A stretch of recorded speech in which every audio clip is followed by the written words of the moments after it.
Amhara are one of the two largest ethnic groups in Ethiopia, occupying largely central and western Ethiopia and parts of the north. The Amhara culture has dominated Ethiopian history in general. All but one of Ethiopia's emperors were Amhara.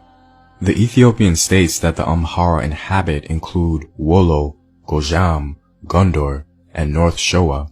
In general, the Amhara people typically think of themselves in terms of their regions, rather than a distinct ethnic group. The Amhara culture was so prevalent that it's been seen as being synonymous with the Ethiopian state as a whole.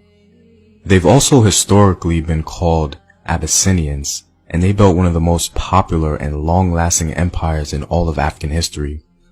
Some scholars claim that the ancestors of the Amhara came from southern Arabia and intermarried with the local African population in the Wollo area. From there, it's believed that the Amharic language and culture spread. Gez, the language of Aksum, is the foundation of the Amharic language and writing system, the Gez script. The Amhara themselves claim that the first Ethiopian kingdom was established by Menelik I, who was the son of the Queen of Sheba and the Judean king Solomon of the Christian Bible. The Amhara call her Queen Makeda. She's also frequently described as the Queen of the South in the Kebra Nagast, a written account of the epic around the 14th century. This Queen of the South was very beautiful in face, and her stature was superb.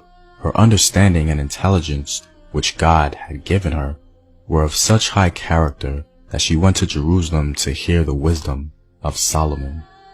The Kebra Nagast documents the oral epic of the Amhara concerning the romantic relationship between Queen Makeda and King Solomon. The Amharas even claim that the legendary Ark of the Covenant was brought from Jerusalem to Ethiopia. Orthodox Christianity amongst the Amhara was adopted at least to around the 4th century via the Aksumite dynasty. Christianity itself remains the core of Amhara culture. Many people don't know that there was a huge struggle between Islam and Christianity in Ethiopia. The back and forth battles between the two groups determined the fate of the entire region itself. The influx of Islam brought in a holy war against Christianity in Ethiopia. Even though the Muslims gained an initial stronghold, the Amhara Christians pushed back with some help from the Portuguese and reconquered Ethiopia for the Christian faith. This success is the reason why many Amharas are Christians today. The Christian religion remains a big cultural landmark in Ethiopia. One of the grandest structures exemplifying Christian vigor in the region are the churches in Lalibela. The churches no doubt has one of the most unique architectural styles in the world. The 19th century brought about the expansion of the Amhara political dominance as the region was brought under imperial Amhara control. From the north, foreign invasion from the Ottomans of Egypt and Mahdists of Sudan were fought off, and the Italian advance into Ethiopia was famously stopped by the Ethiopian army of Menelik II at the Battle of Adwa. This allowed the Amharic Empire to be free from colonial rule, while the rest of Africa was being swallowed up.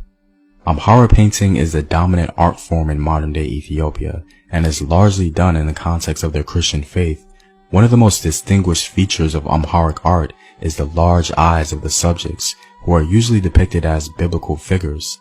The architecture of the Amhara is also quite impressive. The Amharic castles have become such a distinguished asset for Ethiopian history as a whole. These castles in the capital city of Gondar served as a residence of the emperor largely in the 17th century. The Amhara were so dominant that other ethnic groups in Ethiopia began to feel a little too much pressure from the Amharization, if you will, of Ethiopia. This brought about a lot of tension and unrest in the 20th century. Despite all of this, the legacy of the Amhara is undoubtedly one of the greatest in all of Africa. Well, I'm all out, guys. Don't forget to go to Afrographics.com to see illustrative infographics on the Amhara Empire of Abyssinia.